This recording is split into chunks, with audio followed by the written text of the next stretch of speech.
Previously on Keeping Up with the Kenyan Politics. Let things be done in a proper manner so that we do not send out the wrong signals, so that we do not send out the wrong perception that there is corruption going on in National Assembly, in the Senate, and in the judiciary. It seems Kenya still has its deputy president legally as Rigathi Gachagua. This is after a question that's got everyone talking gets answers from various legal quarters. Is Kithure Kindiki, Kenya's deputy president, in office illegally? A recent Court of Appeal ruling has turned the political scene upside down, and we are here to break it all down for you, clearly, factually, and straight to the point. It's in matters where a question of principle arises, and of all the three organs of government, only one organ stands out for standing on principle: the judicial arm of government. It's a saga that has gripped Kenya since October 2024. The impeachment of Deputy President Rigathi Gachagua, the swift rise of Kithure Kindiki, and a judicial twist that has left many wondering about the legitimacy of Kenya's leadership. This isn't just a legal battle. It is a test of Kenya's constitutional framework and the will of its people. So what's the story? And why should you care? Let's rewind. Mimi sasa. Unajua? Mimi naweza kukufanya one-term president. Usipofanya hii, usipofanya hii, usipofanya hii, nahitaji bilioni 10. Wewe unajua bilioni 10, Bwana Waweru? Labda kilikuwa za nini rais? Bilioni 10 ndio niende niongee na watu ya mlimani, you know, ni kupangie siasa, sijui nifanye nini. Mimi nikaona hapa nikamwambia I will not do it. On October 17th, 2024, Kenya's National Assembly and Senate voted to impeach Deputy President Rigathi Gachagua. The charges: abuse of office, gross violation of the Constitution, and more. It was a historic moment. Gachagua became the first deputy president to face such a fate under Kenya's 2010 Constitution. But Gachagua didn't go quietly. He headed to the High Court in Kerugoya, securing conservatory orders on October 18th that blocked anyone from replacing him until his legal challenges were heard. Meanwhile, President William Ruto wasn't wasting time. On October 18th, he nominated Interior Cabinet Secretary Kithure Kindiki as Gachagua's replacement.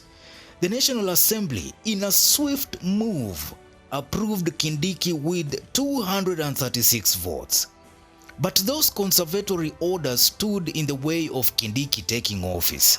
That is, until a dramatic court decision changed everything. Let's talk about the three-judge bench that sparked this controversy. So that we do not send out the wrong perception that there is corruption going on in National Assembly, in the Senate, and in the judiciary.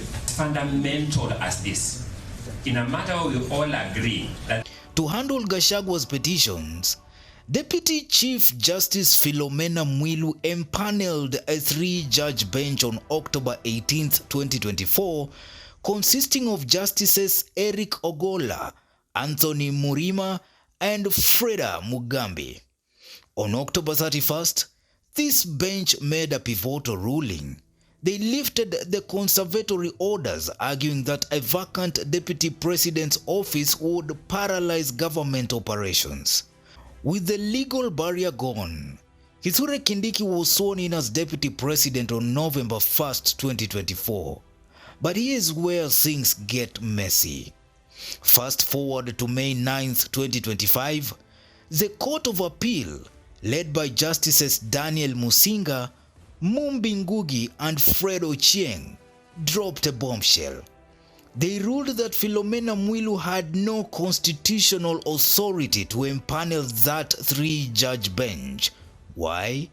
Because under Article 165 of the Constitution, only the Chief Justice in this case, Martha Koome, can assign judges to constitutional cases. The court found no evidence that Koome was unavailable or that Mwil was acting as Chief Justice. The bench's formation was declared unconstitutional, and its decisions, including the one allowing Kindiki's swearing in, were void. Chief Justice Koome was ordered to form a new bench within 14 days to hear Gachagua's petitions afresh. So, does this mean Kithure Kindiki is in office illegally? It is not that simple. Gachagua's legal team, including advocates Paul Mwite and Ndegwa Njiru, argues that since the three-judge bench lacked jurisdiction, its decision to lift the conservatory orders is null. They say Gachagua could still be the rightful deputy president. On X, some Kenyans echo this, calling Kindiki's position questionable. But here's the other side. Kindiki's nomination and approval by parliament followed the constitution to the letter. The Court of Appeal didn't explicitly remove Kindiki or declare his swearing in illegal. Plus, the courts have emphasized that a vacancy in the deputy president's office isn't in Kenya's interest. As of now, Kindiki remains in office, but the legal cloud hangs heavy. The next chapter is unfolding. The Court of Appeal has ordered a new bench to hear Gachagua's petitions. If the new bench finds Gachagua's impeachment was unlawful, it could shake up Kindiki's position. But the High Court's power is limited. It can review the impeachment process, not reverse it outright. Gachagua's team also withdrew a related appeal after Kindiki's swearing in, which might complicate their case.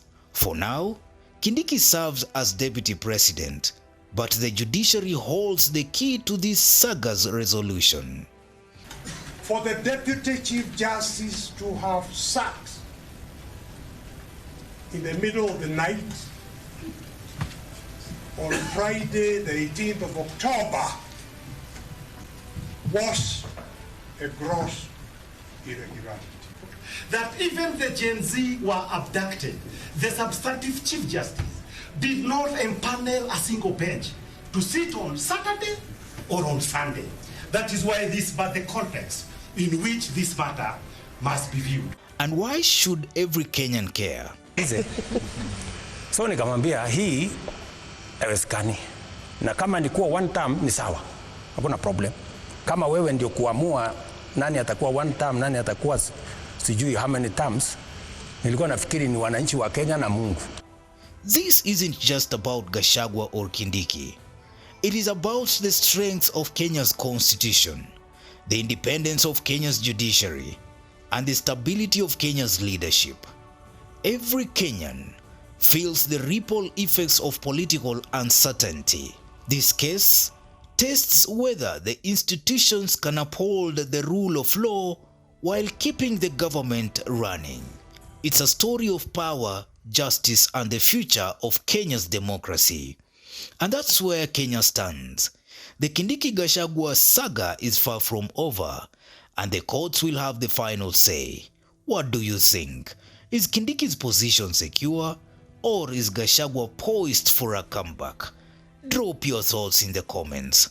Newsroom, Maisha TV, Bushabi Jr.